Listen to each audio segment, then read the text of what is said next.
mga Rizzoy, nandito naman tayo sa another episode ng ating podcast together our Filipino community sa ating OFW stories. Ayan, so ito po yung lingkod, Dodong Rizzoy. Ayan, at kasama natin isa sa ating mga kababayang overseas Filipino workers, lalo na dito sa bansang Middle East. Ayan, madam, kumusta? Okay lang, alhamdulillah. Alhamdulillah. Yes. Ayan, Kahit pagod, kahit pagod. kailangan nakangiti. Para Nakangiti. Smile is the antidote of sunhada.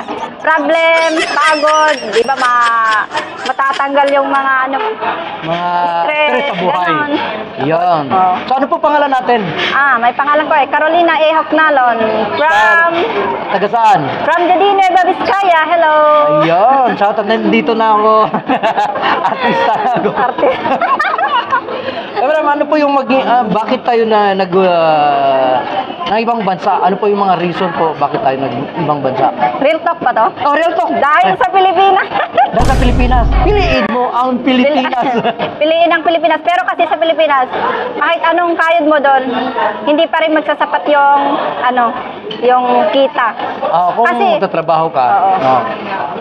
Lalong-lalo na pag kunyari, punta ka ng Maynila, tapos mag-boarding ka, tubig, kuryente, ganun.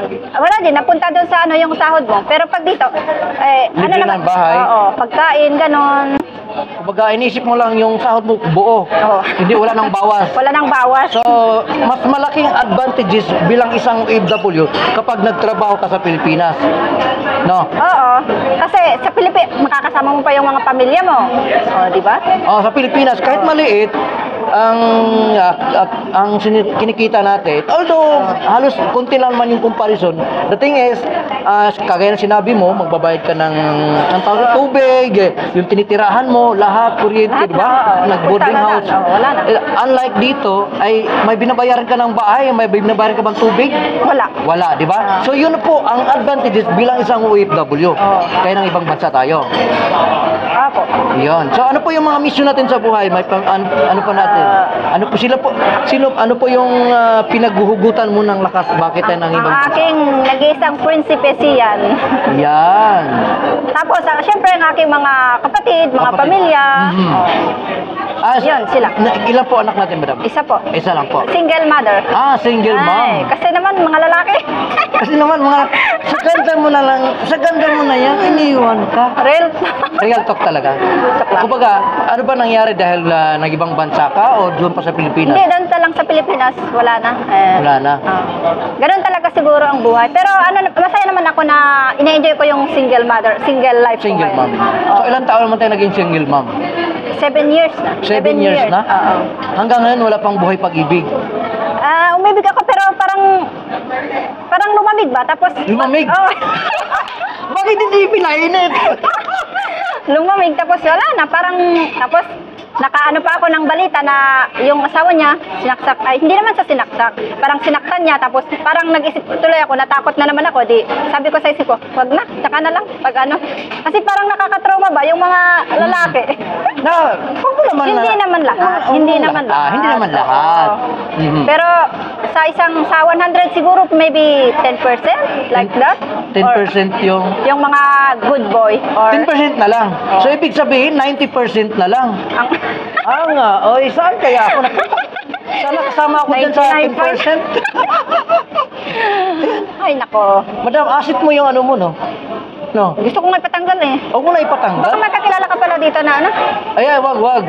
Ako, mayroon din ako dito. Pero maliit. Oo, pero asset mo na yan eh.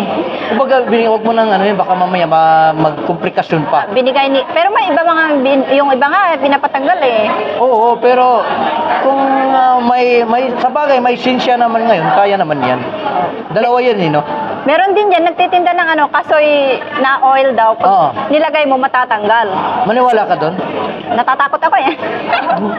Pinapahid lang yung mawala. Oo daw. Impossible. Sabi nila. No? Sabi lang nila, huwag ka mga sasabi-sabi. Baka self-stock lang yun. Oo, siyempre, para mabinta. Alam naman natin sa social media, no? Oo. Buti, hindi ka na, mahilig ka ba sa mga social media? Ano po yung mga social media mo na... Wala, nanonood lang ako ng TikTok. Nanonood ka lang? Oo, nanonood lang. Nakikinood Nanonood lang. Pero hindi ka hindi ka nati-TikTok. Hindi. Hindi? Nag-focus lang ako ng basta. May masabi lang. Ayan. So, nag-enjoy naman tayo dito bilang isang OFW. Ngayon, enjoy na enjoy ko yung alhamdulillah. Mabait yung amo ko, super. Pero nung nakaraan, kabaliktaran naman ngayon yung amo ko. Kasi nung nakaraan, very, very bad. Pangalawa ngayon. Pangalawa mo na. Mabait naman sila, alhamdulillah. So, ilang taon naman tayo naging OFW? Nung nakaraan, 3 years. Tapos ngayon, mag-end contract ako sa December. So, magpa 5 years ka na? Oo. Yun, alhamdulillah. Okay naman. Alhamdulillah, okay Nakapagbakasyon na ba tayo sa Pilipinas? Umuwi ako nung 2000, kailan ba yun? Nung tapos yung pandemic. Okay. Kasi nagbukas na yung Ayun. Yes. Yan. So, ito po pangalan natin Si ulit. Carolina. Si Carolina from Butaw, jadi Nueva Vizcaya. Nueva Vizcaya. Ayan. Sabagay, Yun. pero... Kaya basta ang isipin mo na wala kang inaargabyado at nasagasaan Tama, ibang tao. tama. Ang Yun. importante, nagpakatotoo ka sa sarili Yeah. mo. Hayaan mo yung may mga sabi. Ang tao talaga, Oo nga, no? maganda man, umangat ka man, o madapa ka. May masasabi talaga. May masasabi ang tao.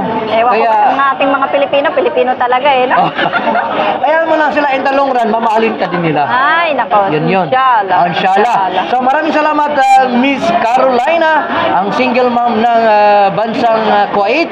Yan po ay nagbigay ng kanyang lakas ng kanyang nag-iisang anak kaya siya nanatili bilang isang OFW. So maraming salamat po Madam Carolina. Thank you. So keep up po. Okay. Mabuhay po kayo.